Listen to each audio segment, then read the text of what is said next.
같이 기도 드리시겠습니다.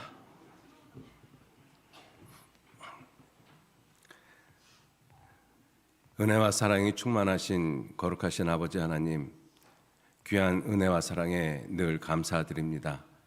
주님의 크신 능력과 사랑으로 저희들 구원해 주시고 주님의 거룩하신 몸된 교회 안에 오늘까지 살아갈 수 있도록 도와주심에 진심으로 감사를 드립니다. 주님께 받은 그 은혜와 사랑이 얼마나 큰 것인지 저희들 하루하루 지나가는 삶 속에서 더 깊이 깨달아 알 수 있도록 도와주시고 또 정직한 모습으로 그 은혜에 보답하는 귀한 삶을 살아가도록 우리 모두 이끌어 주시고 인도해 주옵소서.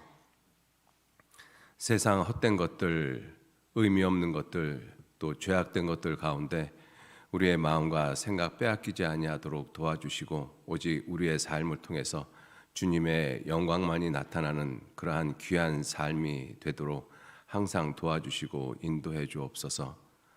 오늘도 귀하게 구원받은 형제 자매님들 한자리에 불러 모으셔서 귀한 시간 허락해 주심에 감사드립니다. 이 시간 우리들이 마땅히 깨달아야 할 말씀들 저에게 가르쳐 주시고 그 깨달아진 말씀이 우리의 생각을 변화시키고 우리의 삶을 변화시킬 수 있도록 주님께서 더욱 도와주시고 인도해 주옵소서. 또 저희들 대집회를 계획하고 있고 또 춘계 수양회를 계획하고 있습니다. 이 4월 한 달도 저희들 주님의 복음을 전하는 그 일에 주님께 귀히 쓰임받는 그러한 시간들로 채워주시고 인도해 주옵소서. 주님의 복음이 증거되는 곳곳마다 늘 주님께서 함께해 주시고 주 성령님의 크신 능력이 나타날 수 있도록 주님께서 더욱 도와주시고 인도해 주옵소서. 또 우리 교회가 또 주 성령님과 함께 성령의 하나 되게 하신 것 힘써 지키면서 이 지역에 이뤄진 많은 영혼들에게 주님의 복음을 증거할 수 있도록 우리 구원받은 형제 자매님들 한 사람 한 사람 마음과 생각을 말씀 위에 굳게 세워주시고 말씀을 따라 살아가는 삶이 되도록 항상 인도하시고 이끌어 주옵소서. 이 시간도 온전히 주 성령님께만 의지하고 부탁드립니다. 함께 하시고 도와주옵소서. 감사드리면서 우리를 구원하신 예수님 이름으로 기도 올렸습니다. 아멘. 우리 요한복음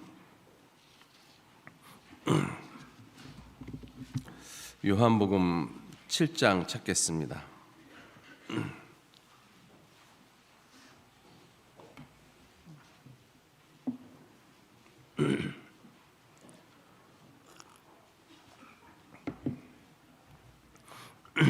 요한복음 7장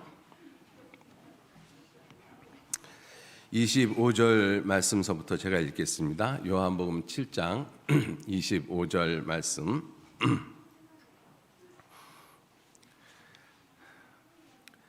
예루살렘 사람 중에서 혹이 말하되 이는 저희가 죽이고자 하는 그 사람이 아니냐.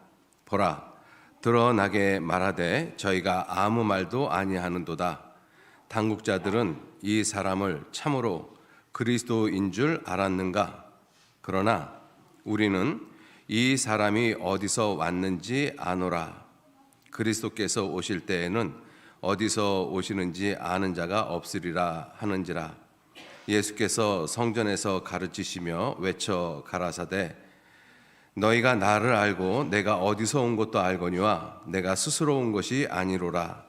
나를 보내신 이는 참이시니 너희는 그를 알지 못하나 나는 아노니 이는 내가 그에게서 났고 그가 나를 보내셨음이니라 하신대 저희가 예수를 잡고자 하나 손을 대는 자가 없으니 이는 그의 때가 아직 이르지 아니하였음이라.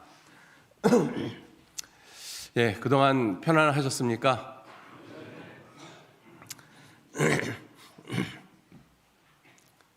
어떻게 코로나 시대에 잘 계셨었어요?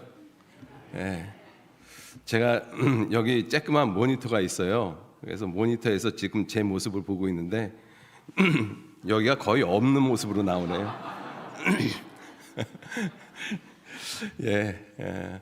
오늘 같이 우리가 좀 생각을 해보고자 하는 이 말씀이 이 27절에 유대인들이 예수님에 대해서 하는 말이 우리는 이 사람이 어디서 왔는지 안다 이렇게 말을 하고 있습니다. 예수님이 어디서 왔는지 안다라고 하는 이 사람들이 이 당시에 예수님을 십자가에 못 박으라고 소리쳤던 사람들일 것입니다. 그래서 오늘은 이 말씀을 주제로 해서요, 크게 네 가지 작은 소주제를 좀 말씀을 드리고자 합니다.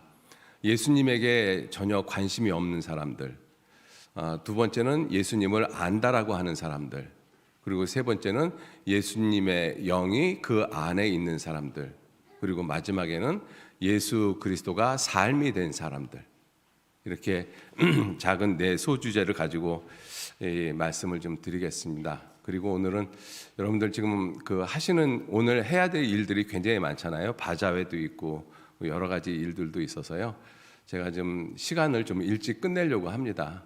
그래서 한 12시 10분, 15분 언저리에 지금 끝내려고 하니까는요, 일하시는데 너무 마음 조급하지 않으셨으면 좋겠습니다. 그래서 그 네 가지 소주제를 아마 그 시간까지는 다 말씀을 못 드릴 것 같아요. 그래서 시간이 12시 10분 정도가 되면 끝내 드릴 테니까 나머지 주제는 여러분들이 좀 이어서 생각을 좀 해보시면 좋겠습니다. 자, 먼저 예수님께 관심이 없는 사람들, 지금 우리가 살고 있는 이 마지막 때를 보면 특징이 무엇이냐면, 사람들이 생각을 안 하도록, 생각을 하지 못하도록 만들어가는 모습이 이 마지막 때의 모습이 아닌가 하는 그런 생각이 듭니다. 그래서 이 사람들, 구원받지 않은 사람들도 그렇고 구원받은 그리스도인들도 생각하는 것을 참 힘들어하는 그러한 시대가 우리가 살고 있는 시대가 아닌가 하는 그런 생각이 듭니다. 그런데 성경을 읽어보면 성경은 우리에게 생각하라고 거듭 말씀을 하고 계셔요. 신명기 32장 7절 말씀에도 역대의 연대를 생각하라. 이스라엘 백성들한테 그 광야 생활에서 이 모세가 이스라엘 백성들에게 그렇게 이야기를 하잖아요. 왜냐하면 이스라엘 백성들이 너희가 가나안 땅에 하나님의 능력을 입고 가나안 땅에 들어가면 살찌고 부대하고 윤택하게 되어졌을 때, 배불렀을 때 너희가 틀림없이 나를 갖다가 발로 찰 것이다. 그것을 미리 아시고 하나님이 모세에게 노래를 만들어서 이스라엘 백성들한테 외워 들리라 이렇게 말씀을 하셨거든요. 그래서 그 모세의 노래가 신명기 32장입니다. 근데 그 신명기 31장 32장을 보면 포인트가 무엇이냐면 생각하라. 역대의 연대를 생각하고 하나님을 생각하고 하나님이 하신 일을 생각하고 그것을 기억하고 잊어버리지 말라. 이걸 말씀을 하시는 것이 이 모세의 노래의 가장 중요한 핵심입니다. 생각하라. 근데 이스라엘 백성들은 다 잊어버리거든요. 그리고 잊어버릴 뿐만 아니라 기억조차도 안 합니다. 생각조차도 안 해요. 이스라엘 백성들의 특징이 그렇거든요. 이스라엘 백성들이 광야 생활을 하면서 400년간 애굽에서 종살이를 했지 않습니까? 그리고 애굽에 10가지 재앙을 내려서 이 이스라엘 백성들이 출애굽했어요. 그리고 홍해를 하나님이 갈라 놓으시고 그 홍해를 마른 땅처럼 이스라엘 백성들은 건너가고 그 뒤를 쫓아온 애국 군대는 물이 합쳐져서 다 죽었습니다. 그 놀라운 일들을 봤잖아요.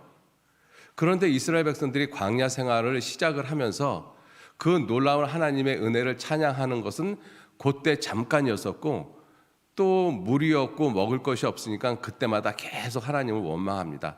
이러려고 우리를 애굽에서 끌어냈냐, 광야에서 죽이려고, 애굽에 무덤이 없을까 봐 우리를 여기까지 끌어내서 죽이려고 하느냐, 계속 이렇게 원망하고 불평하잖아요. 그 이유가 무엇이냐면 하나님이 하신 일을 생각하지 않았기 때문에 그래요. 하나님이 하신 일을 조금이라도 생각을 하면 사실은 그런 원망을 할 수가 없잖아요. 광야는 우리가 잘 알고 있듯이 낮의 온도가 40도, 밤의 온도가 약 30도까지, 영하 30도까지 내려가는 그러한 곳이기 때문에 정상적인 사람의 모습으로서는 살기가 불가능한 곳입니다. 그런데 그러한 곳에 이스라엘 백성들이 40년을 살았잖아요. 그렇게 살 수 있었던 환경을 하나님이 만들어 주셨잖아요. 낮에는 구름 기둥, 밤에는 불 기둥. 아침에 새벽에 나가면 들에 만나가 있었고 반석에서는 물이 흐르고. 조금만 생각을 해보면 이게 하나님의 정말 큰 은혜라는 거 알잖아요. 그런데 그걸 생각을 안 하는 거예요. 생각을 안 하고 삶 속에서 육신적으로 조금 힘들고 그러면 즉시 원망을 하는 거죠. 원망을 하기 전에 이러한 광야에서 살 수 있다라는 것, 구름 기둥을 보고 불 기둥만 보고 그것이 하나님의 놀라운 능력과 은혜라는 것을 생각을 하면 어떻게 원망을 하고 불평을 하겠어요? 근데 이스라엘 백성들이 원망하고 불평했잖아요. 이유가 뭐예요? 잊어버렸습니다. 생각을 안 한다라는 것이죠. 그래서 성경은 이스라엘 백성들한테 또 성경을 읽는 모든 사람들한테 거듭거듭 생각하라고 말씀하십니다. 전도서 7장 14절 말씀에도 형통한 날에는 기뻐하고 공고한 날에는 생각하라. 그죠? 하나님이 이 두 가지를 인생 가운데 병행하게 하사 사람으로 그 장래 일을 능히 헤아려 알지 못하게 했다. 생각하라고 말씀하시잖아요. 롯의 철을 생각하라. 까마귀를 생각하라. 들에 있는 백합화를 생각하라. 사실 생각하라는 말씀이 성경을 읽어보면 굉장히 많아요. 그죠? 그런데 우리들은 생각 안 하고 살아가고 있습니다.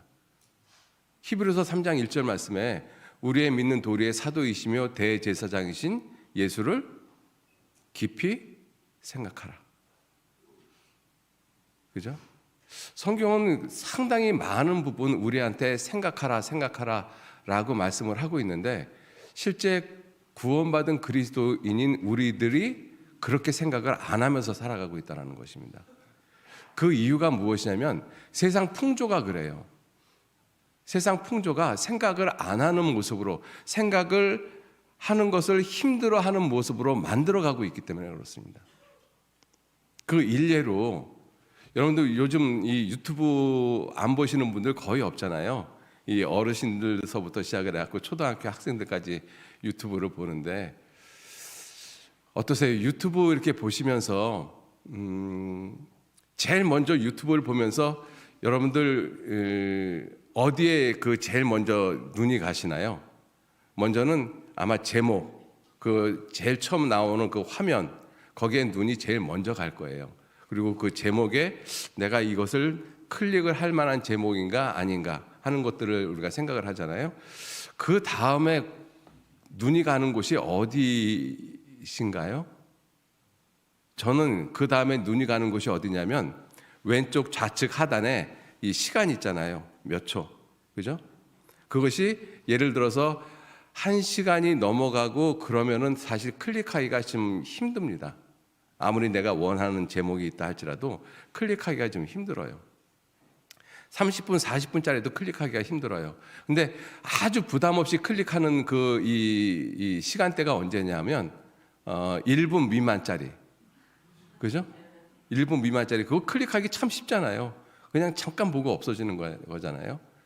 그런데 실제로 조회수를 살펴보면 그 1분 미만짜리들이 이 조회수가 굉장히 많습니다.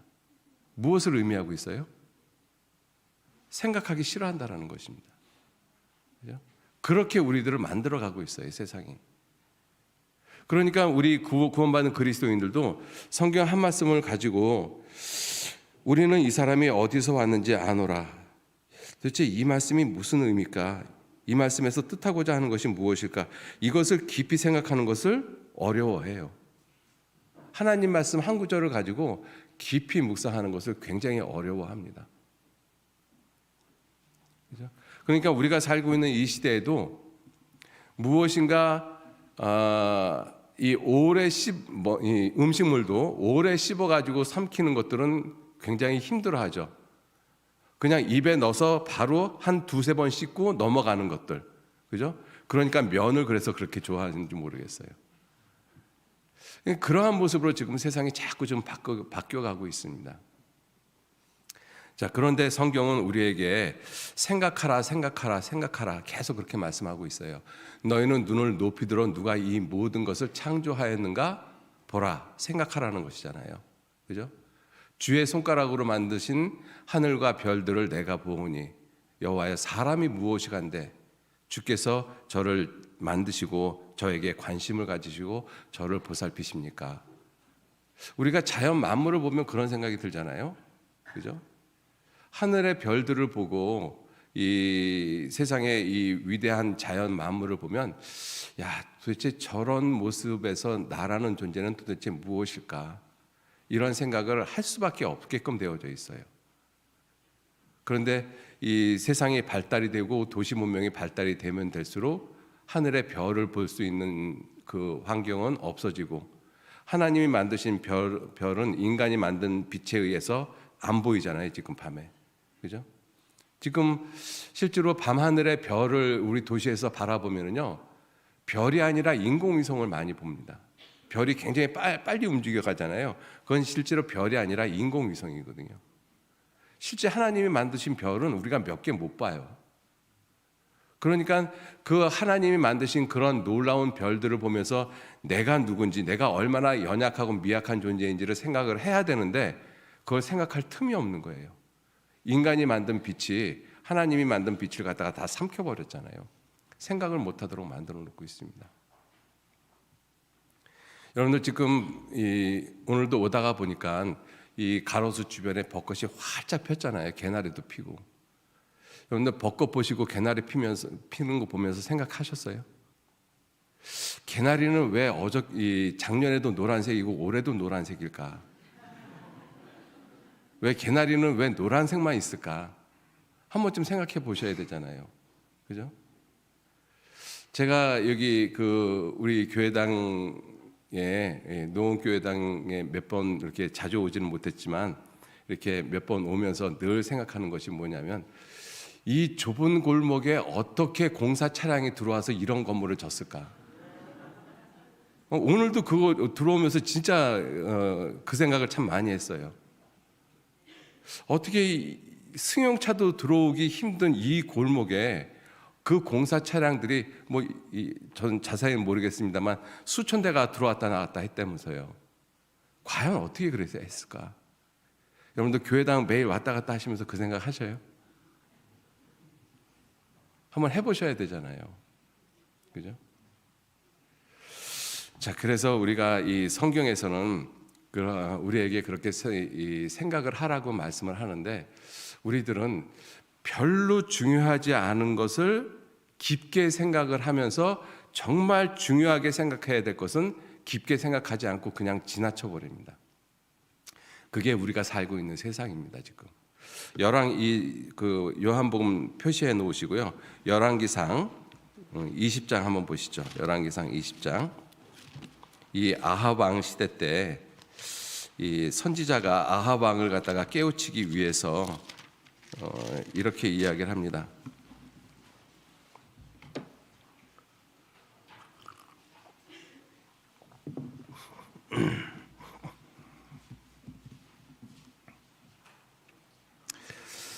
열왕기상 20장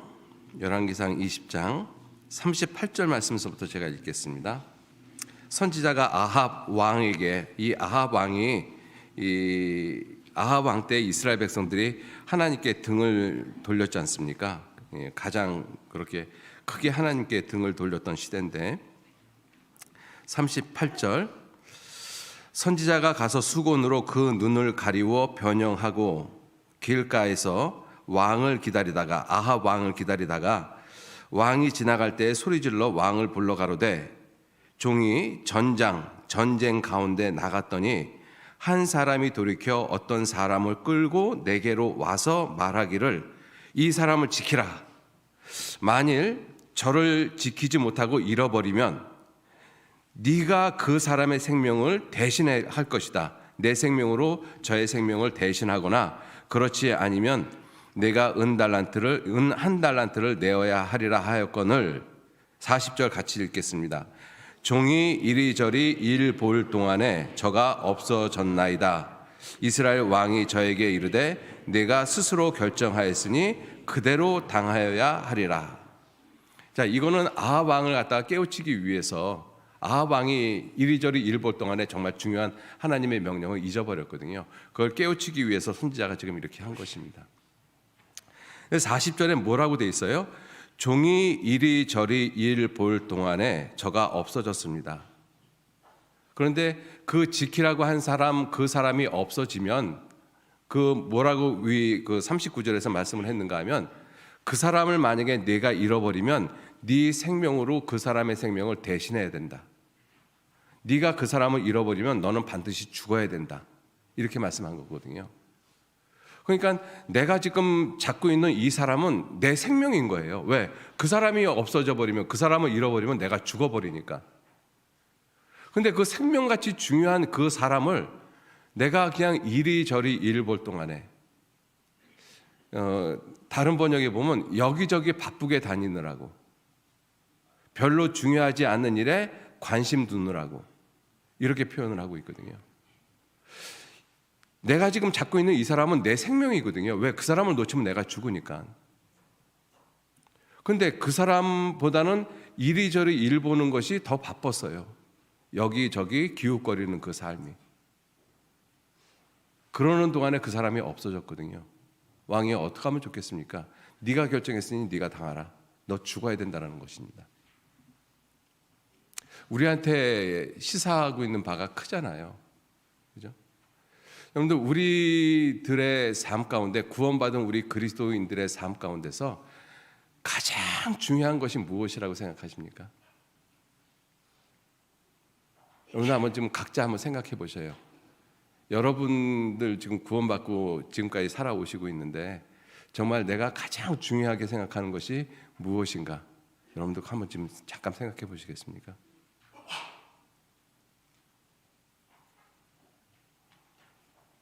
구원받은 이후에 가장 중요한 분, 예수 그리스도십니다. 나는 내 삶 가운데서 정말 예수 그리스도를 얼마만큼 중요하게 생각을 해왔는가? 내가 이리저리 일 보는 것보다 예수 그리스도를 더 중요하게 생각했는가? 정말 생각해 보셔야 되잖아요. 세상 사람들은 예수님에 대해서 관심이 없어요. 성경에 대해서 관심이 없고 하나님에 대해서 관심이 없습니다. 그죠? 그러니까 그렇기 때문에 세상 사람들은 그냥 하루하루 즐겁고 재밌게 살면 그것이 끝이에요. 그래서 지금 세상에 살아가는 그 사람들의 그 삶의 모습이 이것이 옳고 저것이 틀리고 이것을 구분하는 것이 아니라 어떤 것이 재미있느냐 하는 거예요. 재미있으면 옳은 거고 재미없으면 틀린 거고 이런 식으로 지금 가고 있잖아요. 그죠? 그렇게 세상이 지금 흘러가고 있는 상황 가운데서 구원함을 받은 우리 그리스도인들은 예수 그리스도에 대해서 얼마만큼 관심을 가지고 있느냐 하는 것이죠. 세상 사람들은 예수님에 관심이 없어요. 왜? 재미없으니까. 그죠? 그런데 구원받은 우리 그리스도인들은 과연 예수님에 대해서 얼마만큼 관심을 갖고 살아가고 있는가? 예수님을 내 삶 가운데서 얼마만큼 귀하게 생각하고 있는가? 이거 우리들이 꼭 생각해 보셔야 된다고 생각합니다. 그죠? 구원받은 우리들 가장 중요한 중요한 분이 예수 그리스도십니다. 그래서 히브리서 3장 1절 말씀에도 예수를 깊이 생각하라. 예수를 깊이 생각하라. 이렇게 말씀하셨습니다. 자, 우리는 예수를 깊이 생각해야 되는 사람이고 또 이 오늘 읽은 이 본문 말씀에 요한복음 7장 27절에 예수님을 안다라고 하는 사람이 있었거든요.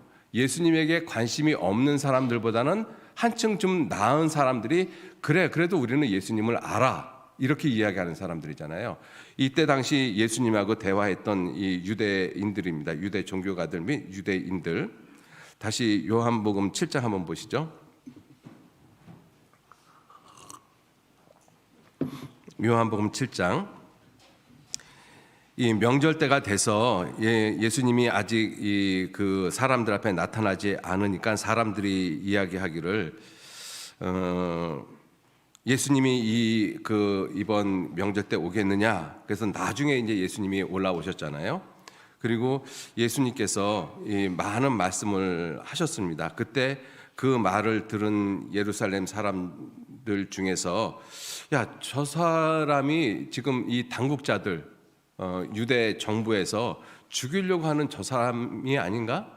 그런데 왜 저렇게 말을 갖다가 공공연하게 많은 사람들한테 말을 할 수 있도록 내버려 두고 있지? 당국자들도 저 사람이 그리스도인 줄 생각을 했는가? 야, 그렇다면 우리는 저 예수가 어디서 왔는지를 아는데, 그리스도가 오실 때는 그가 어디서 왔는지 아무도 알지 못한다라고 구약에 말씀하지 않았느냐? 그런데 저렇게 말씀하시는 저 예수라는 사람, 그 사람은 내가 어디서 왔는지, 그 사람이 어디 태생인지, 어느 동네 사람인지, 어떻게 자랐는지 내가 알잖아. 근데 어떻게 저가 그리스도야? 이렇게 이야기를 하고 있는 거거든요. 그죠? 그래서 26절에 보라, 드러나게 말하되 저희가 아무 말도 아니하는도다. 당국자들은 이 사람이 참으로 그리스도인 줄 알았는가? 그러나 우리는 이 사람이 어디서 왔는지 아노라. 이 사람이 어디 출신인지 육신적으로 안다라는 것이죠. 이 사람 고향이 어디고 그 사람 가족이 누구고 이걸 내가 안다라는 것입니다. 그죠? 그래서 예수님께서 28절에 예수께서 성전에서 가르치시며 외쳐 가라사대 너희가 나를 알고 내가 어디서 온 것도 알거니와. 그러니까 너희가 지금 나를 안다라고 하는데 내 고향을 알고 내 부모를 알고 내 동생들을 안다고 하는데 그런데 정말 너희들이 나를 아느냐? 이걸 물어보고 있는 거잖아요. 예수님을 안다라고 하는 사람들 많이 있습니다. 그런데 예수님을 안다라고 하는 사람들을 살펴보면 예수님의 육신적인 부분을 잘 알고 있어요. 예수님이 이 세상에 태어나셨다. 유대인으로서 이 세상에 태어나셨다. 그 사람이 33살의 삶을 살다가 십자가에 못 박혀 죽으셨다. 거기까지는 아는 사람들 많이 있습니다. 그런데 그 예수님이 진정 누구신지, 왜 오셨는지, 누가 보내셨는지, 무슨 일을 하셨는지, 왜 죽고 어떻게 부활하셨는지, 언제 다시 오시는지 아무것도 알지 못하잖아요. 예수님에 대해서 단지 피상적으로 아는 것입니다.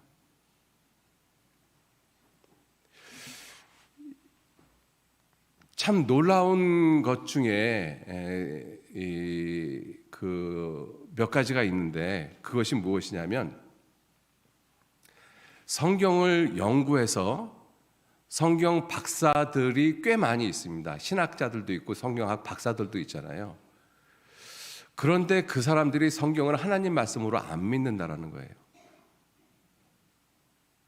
참 기이하고 놀랍지 않습니까? 그죠? 성경을 연구해서 성경 박사가 됐어요. 신학자가 됐습니다. 그런데 성경이 하나님 말씀이 아니라고 이야기를 하거든요. 우리들이 성경을 공부를 해보면 절대로 그럴 수 없다라는 것을 압니다. 그런데 세상에서 똑똑하다라고 하는 사람들이 성경을 그렇게 공부를 하고 그들이 이야기하는 것이 성경은 하나님 말씀이 아니라 인간이 만든 문서들을 갖다가 조합해 놓은 것이라고 이야기를 하고 있어요. 이게 참 놀라운 일입니다. 또 놀라운 일이 무엇이냐면 성경을 그렇게 공부하는 사람들이 예수님을 하나님으로 인정을 안 하고 있다는 것입니다. 여러분들 신학자들 가운데서 예수님의 신성을 부인하는 사람들 굉장히 많이 있습니다. 성경에 예수님에 대해서 조상들도 저희 것이요 육신으로 하면 그리스도가 저에게서 나셨으니 저는 그리스도는 참 하나님이시요. 성경은 분명히 그리스도가 하나님이시라고 말씀하시거든요. 요한일서 5장 20절 말씀에도 그는 참 하나님이시요 영생이시라. 빌립보서 2장 5절에도 너희 안에 이 마음을 품으라 곧 그리스도 예수의 마음이니 그는 근본 하나님의 본체시다. 성경은 예수님이 참 하나님이시라고 분명히 말씀을 하고 있는데 그러한 성경을 공부한 사람들이 그 성경을 통해서 박사학위를 받은 사람들이 예수님의 신성을 부인하고 있어요. 이해되십니까? 이해가 안 되잖아요. 그죠? 또 성경을 그렇게 공부한 사람들이 예수님이 십자가에 돌아가셔서 우리의 죄를 영원히 용서했다라는 영원한 속죄를 못 믿어요. 정말로 놀라운 일입니다. 영원한 속죄가 아니면 구원이 아닙니다. 그죠? 영원한 속죄가 아니면 구원이 될 수가 없어요. 그런데 예수님을 믿는다라고 하는 사람들이 예수님이 지나간 죄 원죄 용서한 것은 믿는데 앞으로 살아가면서 짓는 죄는 내가 회개해야지만, 회개라는 조건이 있어야지만 예수님이 나를 용서해 주시고 나를 천국에 보내신다라고 믿는 것, 정말 놀랍지 않습니까? 그러한 것을 믿는다라는 것 자체가 이해가 안 되잖아요. 성경을 공부하다가 보면. 그런데 그 사람들이 나는 예수님 압니다라고 이야기를 해요. 그 예수님을 안다라고 했었을 때, 그 성경에서 안다라는 그 표현이 야다, 히브리 말로 야다로 쓰거든요. 그 야다라는 그 단어를 쓸 때는 부부끼리의 그 관계에서 알아지는 것을 안다라고 이야기를 하고 있는 것입니다. 쌍방이 관계 맺음을 통해서 아는 것. 그죠? 내가 일방적으로 아는 것이 아니라 나도 상대방을 알고 상대방도 나를 알고. 그래서 갈라디아서 4장 9절 말씀에 너희가 하나님을 알 뿐더러 또한 하나님의 아신 바 되었거늘. 많은 사람들이 하나님을 안다라고 하고 성경을 안다라고 하고 예수님을 안다라고 하거든요. 근데 문제는 예수님이 그들을 내가 너희를 도무지 알지 못하니 불법으로 행하는 자들아 내게서 떠나가라 이렇게 말씀하시잖아요. 그죠? 너희가 하나님이 한 분이신 줄은 믿느냐? 잘하는도다 귀신들도 믿고 떠느니라. 그건 진정한 의미에서 아는 것이 아닙니다. 여러분들 제가 유명한 사람들을 굉장히 많이 알고 있거든요.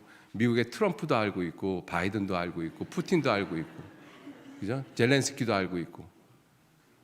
그런데 문제는 그들이 나를 모른다는 거잖아요. 그죠? 그건 아는 것이 아니잖아요. 그렇게 하나님을 알고 그렇게 예수님을 안다라고 하는 사람들이 많아요. 지금 여기 요한복음 7장에서도 이 사람이 어디서 왔는지를 우리는 알거든. 왜냐하면 같은 고향에서 자랐거든요. 어렸을 때 같이 동네에서 놀았을 수도 있어요. 그죠? 예수님하고. 그러니까 안다라고 하죠. 내 부모들을 알고. 요한복음 6장으로 한번 보셔요. 요한복음 6장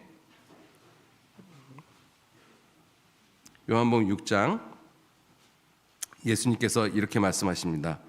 요한복음 6장 40절 말씀서부터 보시면 내 아버지의 뜻은 아들을 보고 믿는 자마다 영생을 얻는 이것이니 마지막 날에 내가 이를 다시 살리리라 하시니라. 자기가 하늘로서 내려온 떡이라 하심으로 유대인들이 예수께 대하여 수군거려 가로되 이는 요셉의 아들 예수가 아니냐.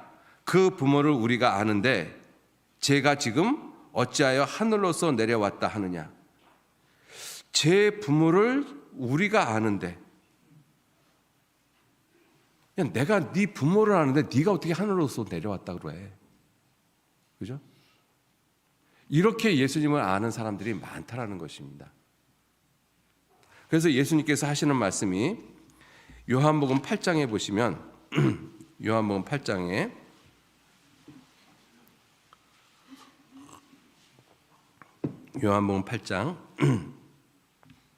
14절 말씀 보시면 예수께서 대답하여 가라사대 내가 나를 위하여 증거하여도 내 증거가 참되니 나는 내가 어디서 오며 어디로 가는 것을 알미오니와 너희는 내가 어디서 오며 어디로 가는지를 알지 못하느니라. 너희들 지금 나를 안다라고 하는데 내가 어디서 왔는지 정말 아느냐? 알지. 근데 집을 알고 네 부모를 아는데 예수님이 그걸 말씀하고 있는 것이 아니잖아요. 예수님은 내가 어디서 오며 어디로 가는지를 안다라고 돼 있어요. 반면에 우리는 어디서 왔다가 어디로 가는지 모르는 사람들입니다. 그래서 사실은 예수님하고 우리는 본질적으로 달라요. 그런데 그러한 사람들이 예수님에 대해서 나 예수님 알아. 그가 어디서 왔는지 어디로 가는지 알잖아. 그 육신적인 것을 예수님이 말씀하고 계신 것이 아니지 않습니까? 21절 말씀 21절 다시 이르시되 내가 가리니 너희가 나를 찾다가 너희 죄 가운데서 죽겠고 나의 가는 곳에는 너희가 오지 못하리라. 유대인들이 가로되 저가 나의 가는 곳에는 너희가 오지 못하리라 하니 저가 자결하려는가? 예수께서 가라사대 너희는 아래서 났고 나는 위에서 났으며 너희는 이 세상에 속하였고 나는 이 세상에 속하지 아니하였느니라. 너희는 이 세상에 속하였고 너희는 아래 땅에서 났고 나는 위에서 났고 이 세상에 속하지 아니하였다. 그러니까 땅에서 난 사람이 하늘에서 온 사람을 어떻게 알겠어요? 이 세상에 속한 사람이 이 세상에 속하지 않은 분을 어떻게 알겠습니까? 그런데 안다라고 하잖아요. 우리가 그 사람을 알거든. 그 안다라는 것은 진정한 의미의 아는 것이 아니라는 것입니다. 많은 사람들이, 특히 기독교 종교 생활을 하고 있는 사람들이 예수님을 안다라고 하고 있습니다. 유대인들하고 똑같이 우리가 그를 아는데, 그 부모를 우리가 아는데, 많은 사람들이 예수님을 단지 육신적인 모습으로만 알고 있거든요. 혹시 우리에게는 그런 모습이 없을까? 그죠? 여러분들, 안다라는 것은, 성경에서 말씀하시는 안다라는 것은 내가 그를 알고 그도 나를 아는 것을 가리킵니다. 내가 하나님을 알고 하나님도 나를 알고, 내가 예수님을 알고 예수님도 나를 알고. 그죠? 그렇게 안다라고 했었을 때 가장 중요한 그 포인트가 무엇이냐면 관계라는 것입니다. 관계가 형성이 돼야 돼요. 관계가 형성되지 않은 상태에서 안다라는 것은 의미가 없는 거예요. 제가 푸틴을 안다라고 이야기를 하는 것이 헛된 이야기가 무엇이냐면, 나는 푸틴을 안다라고 하지만 푸틴은 나를 모르고 있어요. 그게 관계 형성이 안 됐잖아요. 그건 아는 것이 아니죠. 우리가 하나님을 아는 부분도 마찬가지거든요. 내가 하나님을 알고, 내가 예수 그리스도를 알고, 내가 교회를 알고, 교회도 나를 알고, 하나님도 나를 알고, 예수님도 나를 알고, 그렇게 됐을 때 올바른 관계가 형성이 되어지잖아요. 그것을 비로소 안다라고 말씀을 하고 계십니다. 그게 진정으로 아는 것이거든요. 자, 그래서 그 관계 형성이 되어지는 가장 중요한 그 모습을 우리가 좀 생각을 해봐야 되는데, 하나님과 내가 관계를 맺을 수 있는 유일한 길이 누구냐면 예수 그리스도십니다. 그죠? 사도행전 4장 12절 말씀에 천하 인간에게 구원을 얻을 만한 다른 이름을 우리에게 주신 일이 없습니다. 보이지 않는 하나님, 천지를 창조하신 창조주 하나님과 벌레와 구더기 같이 여김을 받는 내가 올바른 관계를 맺을 수 있는 유일한 길, 예수 그리스도밖에 없으십니다. 그 외에 또 누가 있어요? 석가, 공자, 소크라테스가 그 관계를 맺을 수 있습니까? 없어요. 불가능합니다. 그죠? 종교나 철학 불가능하잖아요. 오직 보이지 않는 하나님, 천지를 창조하신 하나님과 내가 관계를 맺을 수 있는 유일한 길은 예수 그리스도의 십자가밖에 없어요. 그래서 예수님께서 내가 곧 길이요 진리요 생명이니 나로 말미암지 않고는 아버지께로 올 자가 없느니라. 유일하게 하나님과 내가 관계를 맺을 수 있는 유일한 길이 십자가의 길, 예수 그리스도밖에 없다는 것입니다. 예수님하고 나하고 관계를 맺게 하는 유일한 분이 누구셔요? 예수님하고 나하고 관계를 맺는, 예수님도 나를 알고 나도 예수님을 아는 그 관계를 맺게 하는 유일한 분이 누구십니까? 성령 하나님이셔요. 왜? 성령 하나님께서 하시는 이 말씀이 요한복음 잠깐 좀 보시죠. 요한복음 14장 보시겠습니다. 요한복음 14장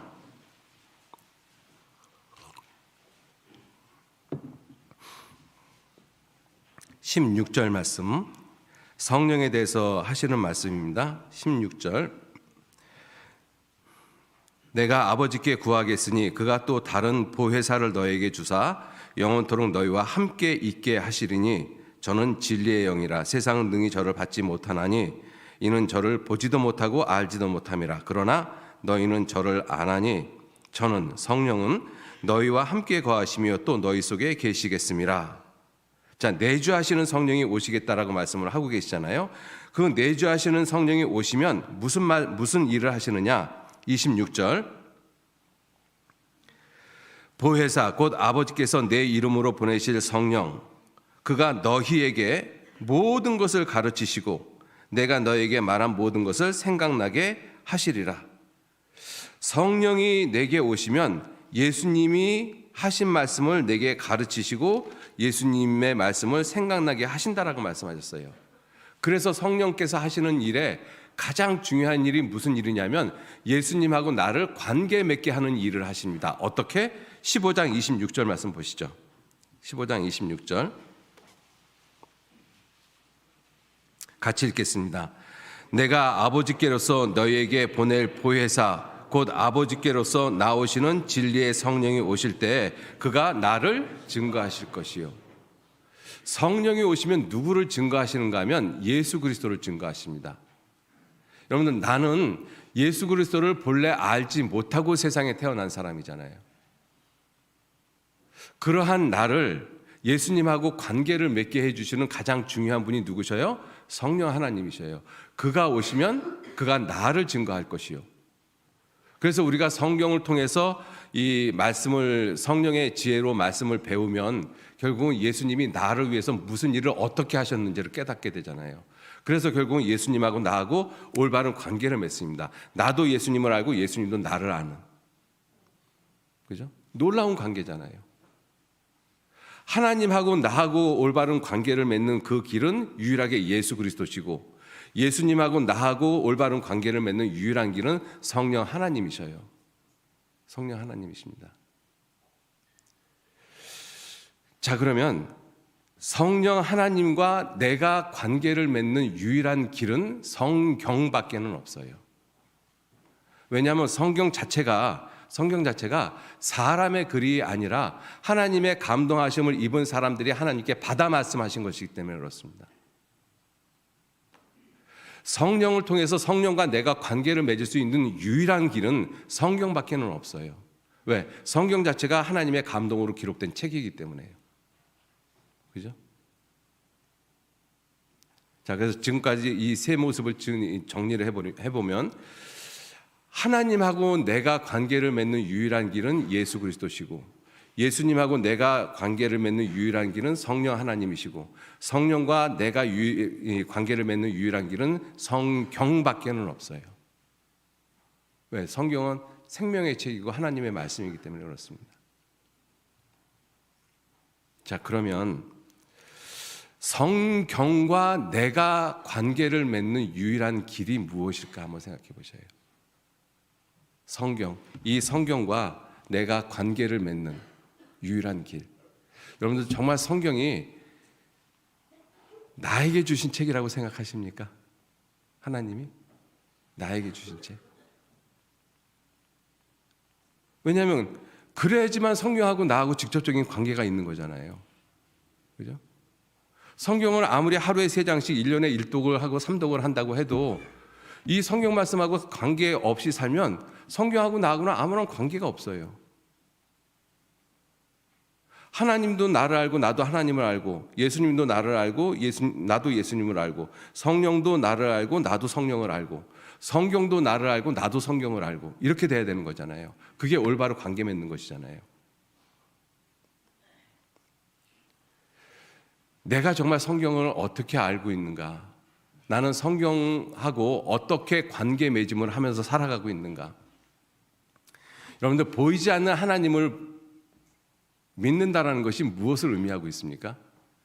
태초에 말씀이 계시니라. 이 말씀이 하나님과 함께 계셨으니 이 말씀은 곧 하나님이시라.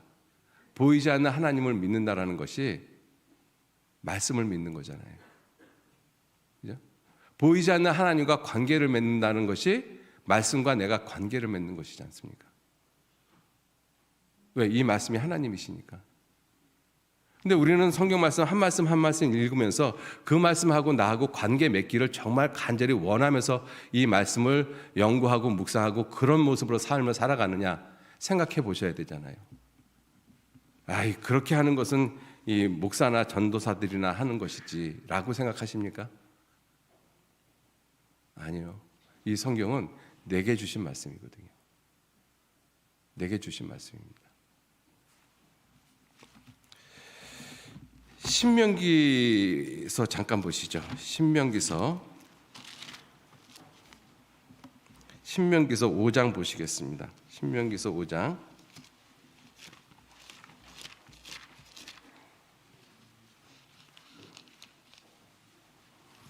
신명기서 5장.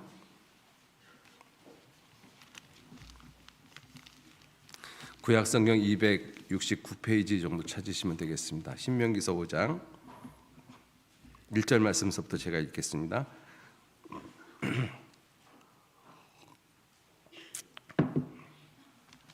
1절.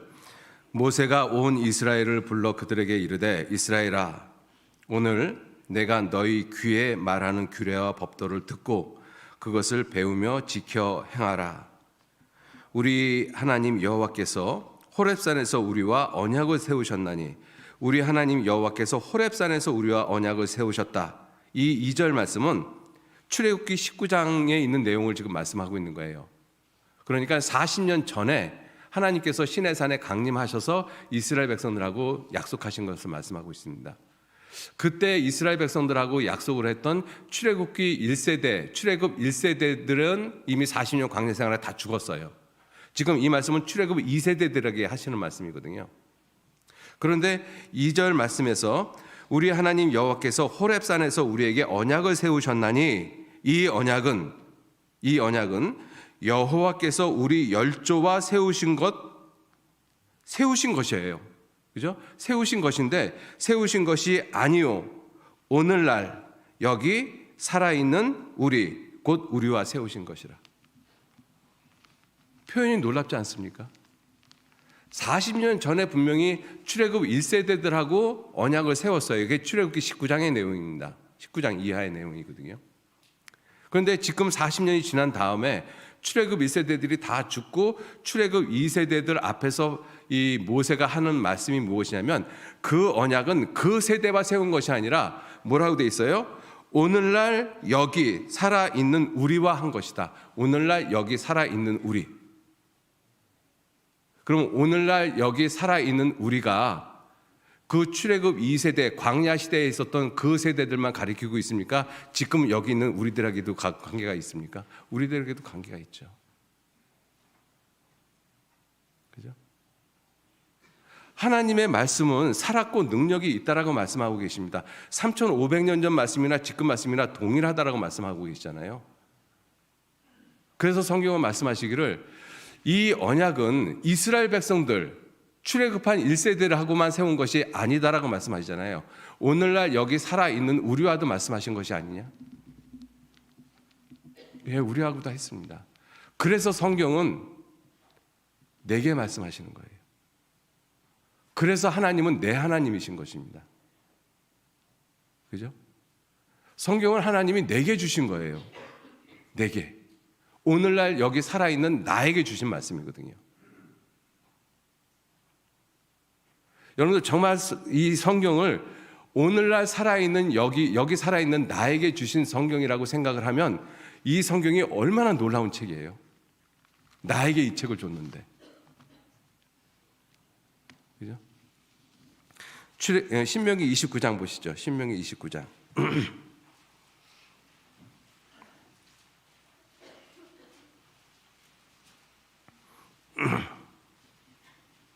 신명기 29장 13절 말씀 제가 읽겠습니다.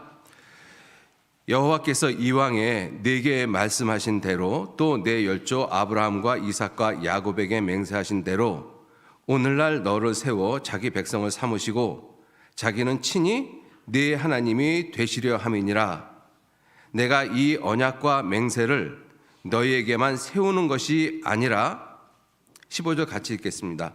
오늘날 우리 하나님 여호와 앞에서 우리와 함께 여기 선 자와 오늘날 우리와 함께 여기 있지 아니한 자에게까지니라.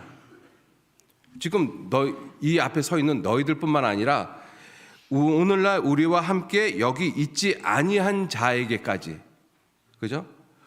오늘날 우리와 함께 여기 있지 아니한 자들이 누구예요? 지금 우리들이잖아요.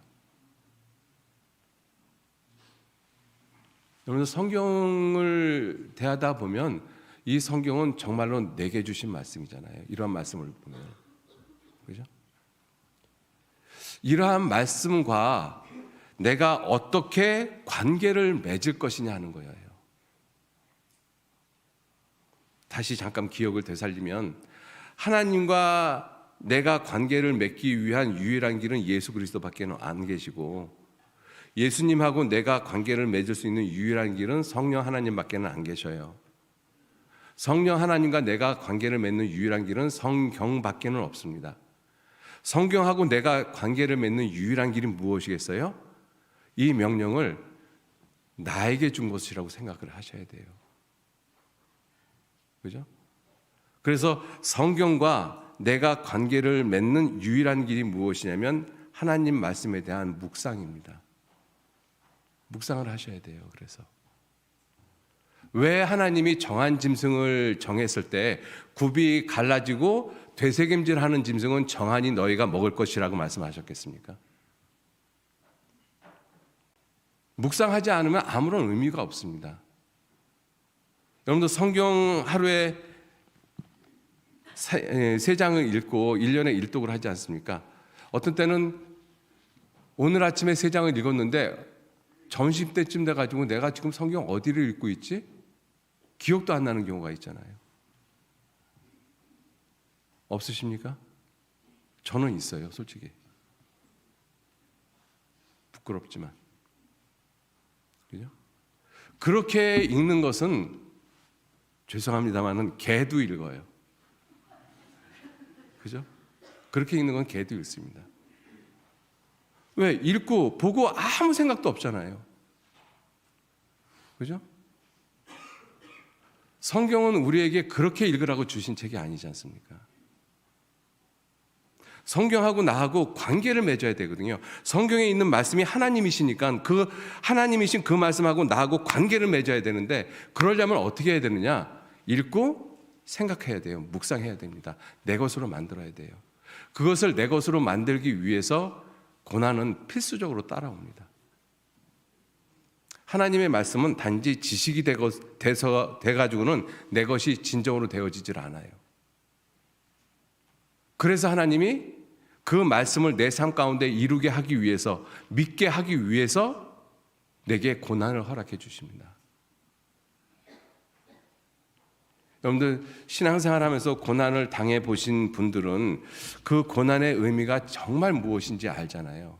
시편 119편을 보시죠.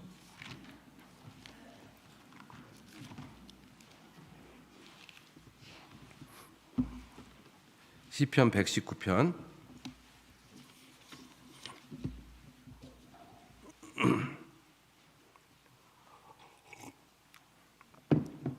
67절 같이 읽겠습니다. 고난 당하기 전에는 내가 그릇 행하였더니 이제는 주의 말씀을 지키나이다. 고난 당하기 전에는 내가 그릇 행하였더니, 하나님 말씀하고 관계없이 살았다는 것입니다. 하나님 말씀하고 내가 관계가 이루어지지 않았다는 것이에요. 그런데 이제는 고난 당하고 난 다음에는 뭐라고 돼 있어요? 주의 말씀을 지킵니다. 하나님의 말씀과 내가 관계를 맺었습니다. 똑같은 의미잖아요. 고난 당하기 전에는 하나님 말씀하고 나하고 관계가 없었어요. 단지 지식은 됐을지 몰라도 관계는 되어지지 않았습니다. 내 삶하고 연관이 없었다는 거잖아요. 근데 고난을 당한 후에는 내가 주의 율례를 지킵니다. 이제는 그 말씀이 나하고 관계를 맺었습니다. 71절도 같이 읽겠습니다. 고난 당하는 것이 내게 유익이라. 이로 인하여 내가 주의 율례를 배우게 되었나이다. 여러분들 이것을 말씀과 관계를 맺는 모습으로 생각을 해보면 전부 다 관계 맺음이잖아요. 하나님의 말씀과 내가 관계를 맺는 거예요. 그죠? 하나님의 말씀과 내가 관계를 맺기 위해서는 고난이라는 것은 필수적인 것입니다. 구원받은 그리스도인들을 하나님이 고난 가운데로 이끌어 가시는 이유가 내가 사망의 음침한 골짜기를 지날지라도 해를 두려워하지 않을 것은, 사망의 음침한 골짜기를 지나가게 하시는 이유가 무엇이에요? 이 말씀하고, 이 살아있는 생명의 말씀하고 나하고 관계를 맺게 하기 위해서 나를 고난으로 이끌어 가십니다. 고난이 주어지지 않으면 하나님 말씀하고 나하고는 관계가 없어요. 그러니까 옛날 어른들도 그런 말씀하잖아요. 아자아 서자서, 나는 나대로 글은 글대로. 글을 좋은 글을 읽었는데 나는 아무런 변화도 없는 거예요. 글은 글대로, 나는 나대로. 우리가 성경도 그렇게 보는 경우들이 참 많이 있습니다. 그래서 내 삶이, 내 생각이 안 바뀌어요. 왜? 관계가 안 되어지니까. 그죠? 여러분들 정말 성경에 있는 말씀처럼 내 원수를 사랑하라. 이 말씀을 내가 관계를 맺으려면 어떻게 해야 돼요? 머릿속으로 아는 것은 관계가 되어지지 않습니다. 정말 원수를 사랑하려고 한번 해보세요. 이게 되는가? 안 되거든요. 안 되는 내 자신을 보면서 내 자신이 원망스럽잖아요. 내가 이렇게밖에 안 되나? 하나님의 말씀을 이렇게 배우면서도 이렇게 이 말씀을 실천하지 못하고 있는가? 판단하지 말라고 그러는데 늘 판단하는 내 자신의 모습을 보면서 나는 도대체 왜 이럴까? 이렇게 생각 안 드십니까? 그러니까 하나님의 말씀을 실제로 내 삶 가운데서 적용을 하고 그 말씀하고 내가 관계를 맺으려면 내가 괴로울 수밖에 없는 거예요. 주께서 나를 괴롭게 하시면 주의 성실하심으로 말미암음이니이다. 하나님의 말씀은 변하지 않거든요. 내가 바뀌어야 되는 거잖아요. 그죠?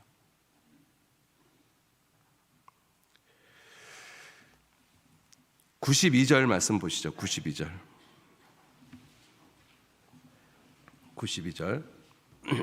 또 같이 읽겠습니다. 주의 법이 나의 즐거움이 되지 아니하였다면 내가 내 고난 중에 멸망하였으리이다. 주의 법이 내게 즐거움이 되지 않았다라면 내가 내 고난 중에 멸망했을 것입니다. 그죠? 고난 중에 멸망 안 했잖아요. 이 말씀을 끝까지 붙잡고 산 거예요. 끝까지.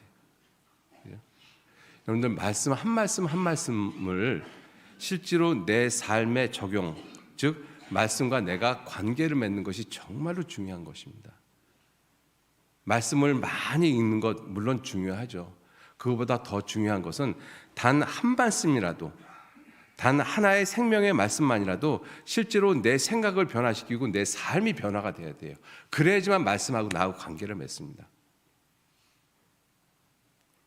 여러분들 우리가 주님을 만났을 때 주님이 나한테 너 성경 몇 번 읽었니? 이건 물어보실 것 같습니까? 너 성경 몇 독했니? 구원받고. 그건 물어보실 것 같습니까? 아니면 너는 내가 한 말을 어떻게 지키면서 살았니? 이건 물어보실 것 같습니까? 그죠? 요나서 한번 찾아보시죠. 요나가 하나님 말씀 안 듣기로 아주 유명한 사람이잖아요. 뺀질뺀질하고. 그죠? 요나가 하나님 말씀을 안 듣고 결국은 물고기 뱃속에 들어갔습니다. 물고기 뱃속에. 그 뱃속에 들어가서 처음 하는 말이 요나서 2장 1절 말씀. 요나가 물고기 뱃속에서 그 하나님 여호와께 기도하여 가로되. 자, 이제 뱃속에서 요나가 기도합니다. 제일 처음 기도하는 내용이 무엇이에요?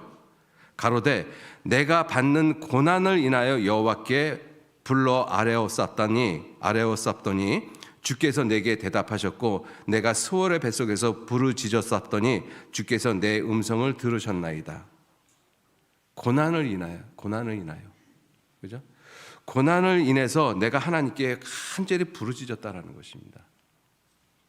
그죠? 고난을 인해서. 그래서 구원받은 이후에 성경 말씀하고 나하고 관계를 맺는 정말 중요한 것이 무엇이냐면 이게 고난이라는 것입니다. 고난. 그죠? 하나님의 말씀을 묵상하고 그 묵상되어진 말씀을 실제로 내 삶하고 직접적으로 연관을 시키기 위한 것이 고난이라는 것입니다. 그래서 묵상과 고난은 반드시 필요해요. 하나님의 말씀을 내 것으로 만들기 위해서. 정말로 중요한 것입니다. 그죠? 그래서 단지 내가 예수를 아는데 내가 그의 부모를 아는데 그러한 아는 것 말고 예수님도 나를 알고 나도 예수님을 알고 성경도 나를 알고 나도 성경을 아는, 그죠? 내가 하나님의 말씀을 실천하고 또 하나님의 말씀이 실제로 내 삶을 이끌어 가시고 그러한 관계 맺음이 정말로 중요한 것이지 않습니까? 그래서 단지 내가 이 사람을 아는데 라는 그러한 이 생명 없는 그러한 말보다는 정말로 하나님이 나를 알고 예수 그리스도의 영이 내 안에 들어와 있는 그 사람이 정말 그리스도인이잖아요. 그죠? 그래서 우리 구원받은 우리 그리스도인들에게는 누가 계시는가 하면 그리스도의 영이 내 안에 들어와 계시는 사람들입니다. 그죠? 하나님을 알 뿐더러 하나님의 아신 바 되어진 사람들. 로마서 5장 잠깐 보시죠. 로마서 8장 9절 말씀 잠깐 보시겠습니다.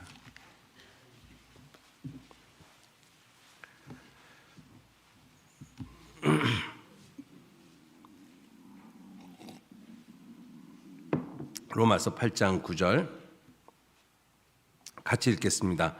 만일 너희 속에 하나님의 영이 거하시면 너희가 육신에 있지 아니하고 영에 있나니 누구든지 그리스도의 영이 없으면 그리스도의 사람이 아니니라. 예, 우리는 단지 예수님을 내가 그를 아는데 그의 집을 알고 그의 부모를 아는데 그것이 아니라 정말 예수님도 나를 알고 나도 예수님을 아는 그리스도의 영이 내 안에 들어와 있는 사람들이잖아요. 그리스도하고 정말로 올바른 관계를 맺은 사람들이지 않습니까? 그죠? 그래서 그리스도의 영이 내 안에 들어와 있는 사람들. 자, 그러한 그리스도와 내가 관계를 맺는 그 길은 성령 하나님을 통해서 우리가 관계를 맺습니다. 어떻게? 예수님이 하신 일을 통해서, 예수님이 누구인지를 분명히 깨달음을 통해서. 그래서 구원받은 그리스도인들은 예수 그리스도가 누군 줄 알아요. 예수 그리스도가 무슨 일을 하셨는지 알아요. 그 예수님이 하신 일이 나하고 어떻게 관계를 맺었는지 압니다. 그죠? 예수님을 그냥 육체로 안다라고 하는 사람들은 예수님이 진정 누군지, 왜 이 세상에 오셨는지, 누가 보내셨는지 아무것도 몰라요. 근데 우리들은 알잖아요. 그죠? 우리 사실 구원 막 받았을 때는 예수님에 대해서 별로 아는 게 없어요. 뭘 아는가 하면 내 죄가 영원히 용서됐다. 이제는 천국 가게 됐다. 달랑 그거 하나 알아요. 그죠? 그런데 구원을 받고 신앙생활 하면서 성경을 배워가면서 그분이 정말 하나님이시구나. 그분이 나 같은 사람을 용서하기 위해서 나 같은 육체를 입고 내려오신 정말 참 하나님, 창조주 하나님이시구나. 그거 깨닫잖아요. 여러분들 가만히 생각해 보세요. 내가 구원받을 때 그렇게 알았습니까? 예수님에 대해서? 아니요, 그렇게 몰랐어요. 저는 그렇습니다. 제가 구원을 막 받았을 때는 예수님에 대해서 아는 게 별로 없었어요. 정말로. 그냥 영원한 속죄 단 하나 알았습니다. 근데 구원받고 신앙생활을 해가고 성경을 배우면서 깨닫는 것이 예수님이 정말 하나님이셨구나. 그분이 나를 용서하기 위해서 나 같은 사람의 모습을 입고 이 땅에 정말 오신 분이셨구나. 성경을 공부를 하면서 점점 더 크게 느껴지는 것이 마태복음 16장 16절 베드로가 예수님 앞에 고백한 내용이에요. 주는 그리스도시요 살아계신 하나님의 아들이십니다. 이게 성경 전체의 가장 중요한 핵심입니다. 예수님은 하나님이십니다. 그리고 나를 구원하신 구원자예요. 그거를 성경을 공부하면서 깨달아 가잖아요. 점점. 그죠? 우리가 구원을 받은 이후에 정말 나 같은 죄인이 없다는 걸 깨닫지 않습니까? 그죠? 구원받은 이후에 지옥이 더욱더 분명해지잖아요. 구원받기 전에 죄에 대해서, 지옥에 대해서 이야기를 듣습니다. 근데 그때 내가 죄에 대해서, 심판에 대해서, 지옥에 대한 두려움보다도 구원받고 성경을 배워가면서 그 심판과 지옥과 이 형벌이 얼마나 크다는 거 더 많이 깨닫잖아요. 실제로 우리가 구원받은 이후에 그 보이지 않는 세계에 대해서 깨닫는 것이 훨씬 더 많습니다. 근데 우리들이 착각을 하고 있는 것이 하나 있어요. 마치 나는 구원 받을 때 그걸 다 알았던 것처럼. 그래서 이제 내가 인도하는 사람이 그걸 모르면 그것도 모르냐고 막 야단치고 그러거든요. 자기는 처음부터 알고 있었던 것처럼. 여러분들, 하나님이 왜 개구리를 만들었는지 아셔요? 올챙이적 기억하라고. 그죠? 개구리는 자기가 올챙이가 아니, 올챙이 쪽을 기억을 못해요. 자기는 처음부터 개구리였다라고 생각을 합니다. 처음부터 개구리 없어요. 올챙이를 통해서 개구리가 되지. 그죠? 우리가 전도하는 사람들 보면, 전도할 때 보면 가끔 그런 모습이 보여요. 이렇게 어떤 분들 상담하러 이렇게 모시고 오잖아요. 아, 이 사람은 아직 뭐 지옥도 제대로 모르고 있다고. 죄가 아직도 뭔지 모르고 있다고. 예수님이 하나님인지도 모르고 있다고. 아, 그 사람 당연히 그러죠. 그죠? 제가 속으로는, 자매님은 그럼 처음부터 다 하셨어요? 물어보고 싶은 마음이 여기까지 올라오는데 못 물어보잖아요. 우리가 생각을 해야 됩니다. 뭘 생각해야 돼요? 개구리, 올챙이 생각하셔야 돼요. 나도 올챙이 때가 있었다라는 거. 그죠? 자, 그리고 우리가 구원을 받고 난 다음에 영원한 속죄가 얼마만큼 소중한 것인지, 얼마만큼 놀라운 것인지 정말 깨닫습니다. 그죠? 여러분들, 영원한 속죄라는 것이 시간상으로는 과거, 현재, 미래 내 죄를 다 용서했다. 평생의 죄를 다 용서했다. 인류적으로는 아담 때부터 이 세상 끝날 때까지 모든 사람 죄 다 용서했다는 거잖아요. 그죠? 그게 영원한 속죄지 않습니까? 근데 영원한 속죄에 대해서 한번 깊이 한번 생각해 보세요. 여러분들, 영원하다라고 했을 때 그 영원의 의미가 무슨 의미를 가지고 있는가 하면 완전하다라는 의미를 가지고 있어요. 완전. 불완전한 것이 아니라 완전하다라는 뜻입니다. 영원한 속죄는 무슨 속죄예요? 완전한 속죄예요. 그래서 예수님이 드린 영원한 제사가 완전한 제사인 거예요. 그 완전한 제사를 통해서 우리를 갖다가 영원한 구원으로 인도하셨잖아요. 그 영원한 구원이 무슨 구원이에요? 완전한 구원입니다. 그죠?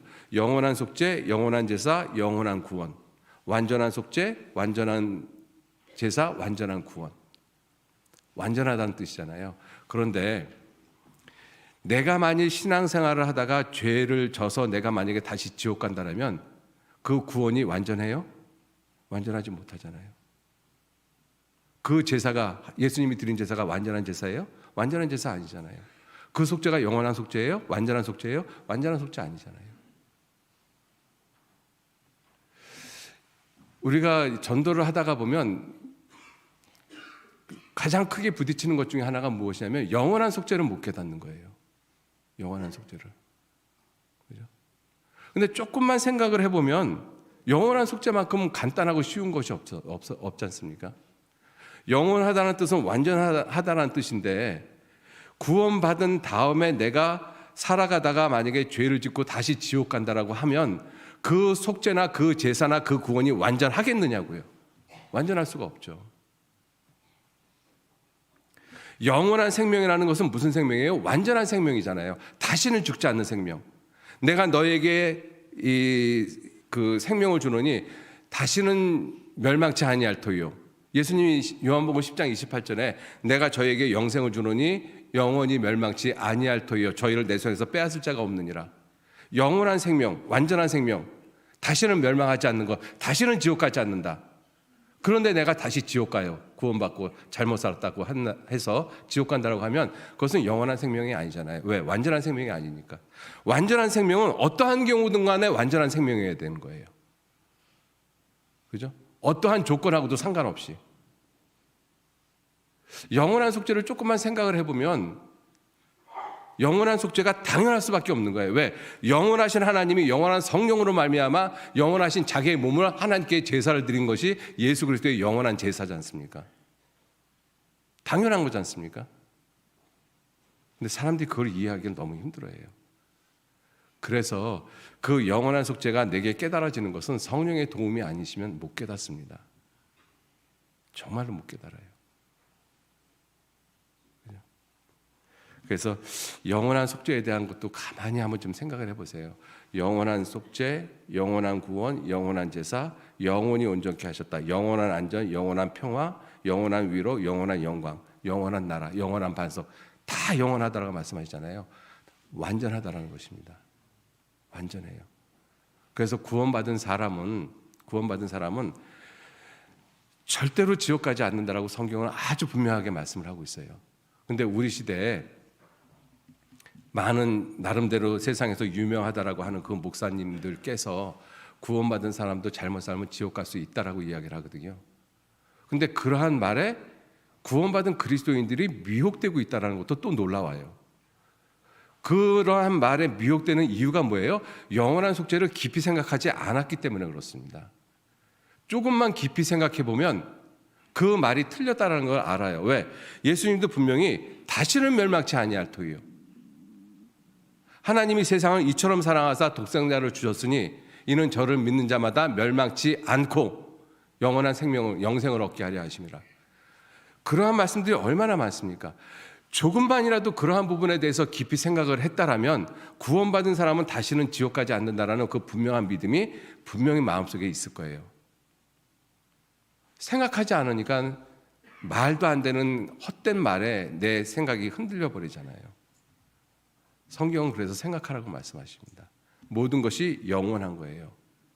모든 것이 완전합니다. 하나님의 나라는 영원한 나라라고 되어 있잖아요. 완전한 나라입니다. 완전한 나라. 이 예수 그리스도의 영이 있는 사람, 그 예수 그리스도의 죽음과 부활을 통해서 그 그리스도의 영이 내 안에 들어와 있는 사람, 예수님하고 내가 올바른 관계를 맺고 있는 사람, 우리는 그러한 사람들이잖아요. 그죠? 자, 이제 그러한 사람들의 모습에서 한 걸음 더 나가서 예수 그리스도가 내 삶이 돼야 돼요. 예수 그리스도가 내 삶. 그죠? 여러분들 정말 내 삶에 예수 그리스도가 나타나십니까? 이렇게 제가 여쭤보는 저 자신도 부끄럽습니다. 근데 그렇게 살아야 되잖아요. 갈라디아서 2장 보시겠습니다.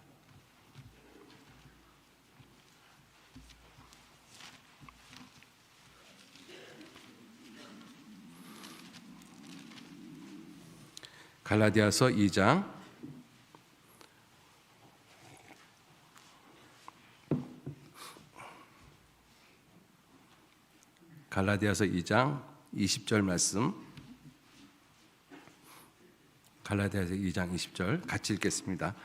내가 그리스도와 함께 십자가에 못 박혔나니 그런즉 이제는 내가 산 것이 아니요 오직 내 안에 그리스도께서 사신 것이라.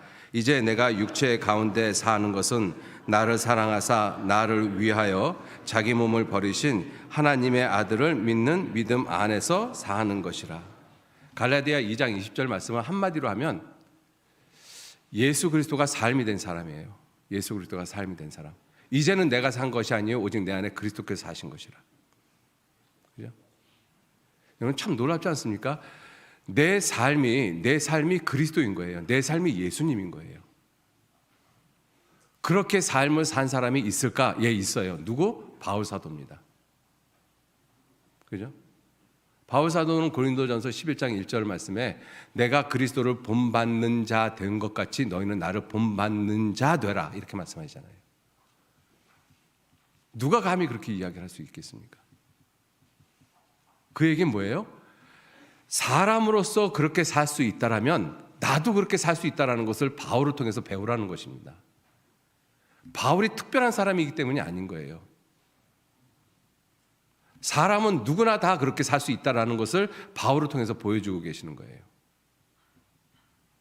그러한 바울이 고린도전서 15장 31절 말씀에 어떻게 말씀하셔요? 나는 날마다 죽노라. 그죠? 예수가 내 삶이 되려면 내가 죽어야 돼요. 내가 안 죽고 예수가 어떻게 삶이 됩니까? 그죠? 내가 죽어야만 되잖아요. 근데 우리는 안 죽어요. 내가 왜 죽어? 그러면서 안 죽거든요. 죽어야 돼요. 나는 날마다 죽노라. 날마다 죽기 위해서 내가 해야 될 것이 뭐냐면 아무든지 나를 쫓아오려거든 자기를 부인하고 자기 십자가를 지고 날마다 나를 쫓을 것이니라. 그게 죽는 삶이잖아요. 그죠? 그게 죽는 삶입니다. 그렇게 날마다 죽는 삶이 그것이 결국은 예수 그리스도 안에 있는 삶이거든요. 예수 그리스도 안에 있으면 날마다 새로워요. 누구든지 그리스도 안에 있으면 새로운 피조물이라 이전 것은 지나갔으니 보라 새 것이 되었도다. 그죠? 그래서 그리스도가 내 삶이 되려면, 예수님이 내 삶이 되려면 나는 날마다 죽어야 돼요. 날마다 죽으려면 날마다 나 자신을 부인하고 십자가를 지고 주님을 쫓아가야 돼요. 그러한 삶이 날마다 그리스도 안에 사는 삶입니다. 그게 새로운 피조물의 모습이잖아요. 그죠? 그래서 우리들에게 말씀하신 것이 무엇이냐면 예수를 깊이 생각하라. 예수를 깊이 생각하라. 그냥 생각하라는 것이 아니잖아요. 마지막으로 한 것만 보겠습니다. 히브리서 3장 보시죠. 히브리서 3장, 거듭 말씀을 드렸던 말씀이지만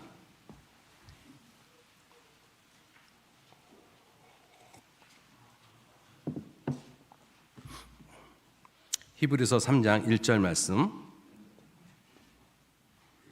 같이 읽겠습니다.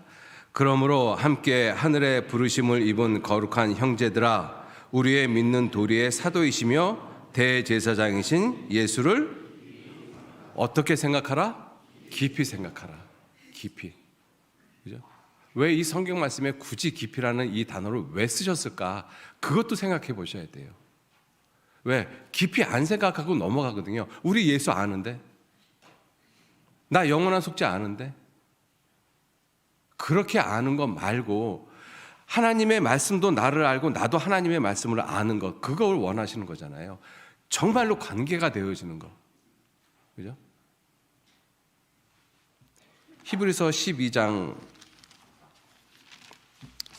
동일한 말씀입니다.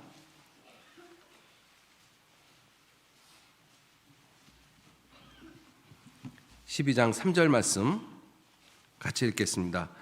너희가 피곤하여 낙심치 않기 위하여 죄인들의 이같이 자기에게 거역한 일을 참으신 자를 어떻게 하라고요?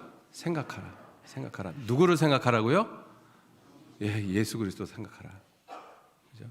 생각하라. 그래서 오늘 많이 일정이 바쁘실 텐데요.